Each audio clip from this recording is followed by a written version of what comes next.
dans le prochain épisode de Un si grand soleil. Tandis que les préparatifs du mariage avancent, Ludo doit faire un choix entre Noémie et son activité d'escorte.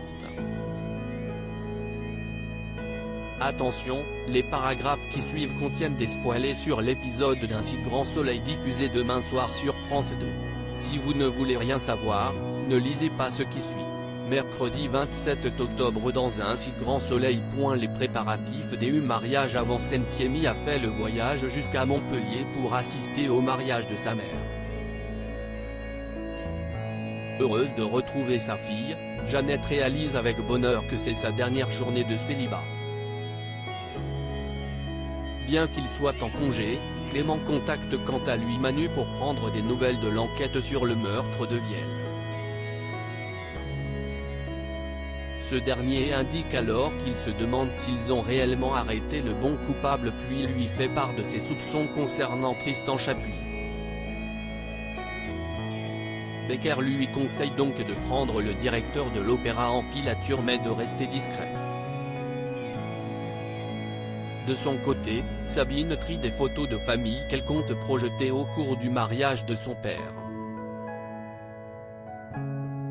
Lorsque Claudine se joint à elle, elle ne peut s'empêcher de lui envoyer des pics à la moindre occasion. À plusieurs kilomètres, Amy tente de découvrir l'endroit où Clément a l'intention d'emmener sa mère en voyage de noces mais sans succès. Peu après, ils sont interrompus par Enzo qui est venu récupérer son grand-père pour son enterrement de vie de garçon surprise. Grand-père et petit-fils passent ensuite quelques heures à s'affronter au paintball. Un moment qui a beaucoup plu à Becker qui remercie chaleureusement Enzo. En parallèle, Manu confie à Alex qu'il est parti en planque pour surveiller Tristan Chapuis. Quand son ami lui rappelle qu'il a été innocenté, Manu rétorque que ce n'est pas parce qu'il a un alibi qu'il n'est pas coupable. Malgré tout, Alex lui conseille de faire attention et ce d'autant plus que Tristan a déjà porté plainte.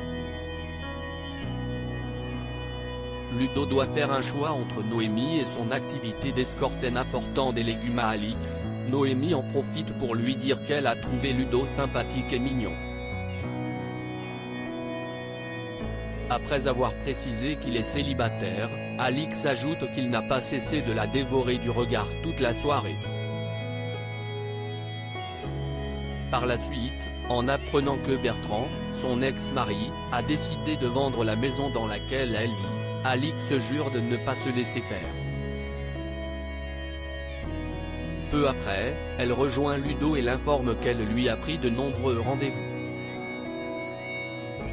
Une fois qu'il lui a rappelé avoir un travail au zoo, il lui demande si elle a réfléchi à son remplacement mais Alix est trop débordée en ce moment pour se pencher sur la question. Plus tard, Ludo reçoit un appel de Noémie qui lui propose de passer à la ferme dans la journée pour récupérer une cagette de légumes. En parallèle, Alix rencontre Claudine. Tandis qu'Alix indique que la société de son ex-mari est en faillite, elle précise également que celui-ci a dû organiser son insolvabilité pour ne pas payer sa prestation compensatoire. Un grand classique lors d'un divorce. Comme son avocat ne peut rien prouver, Claudine lui propose de prendre le dossier et d'y jeter un œil.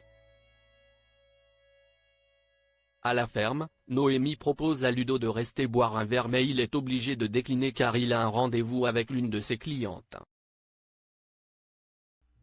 Très en retard, le soigneur récupère son vélo et s'empresse de quitter les lieux. En fin de journée, Ludo dîne à la coloc avec Lucille et lui confie qu'il a rencontré quelqu'un. Si la jeune femme est très heureuse pour son ami, le soigneur sait néanmoins pertinemment que tant qu'il sera escorte, il ne pourra pas se consacrer à cette nouvelle histoire. Lucie tente bien de lui dire d'arrêter son activité mais Ludo n'a pas d'autre choix car il a promis à Marilyn de l'aider financièrement.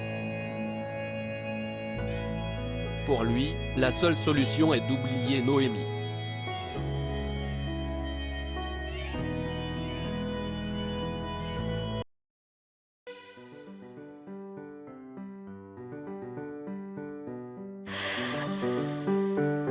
The man I love just had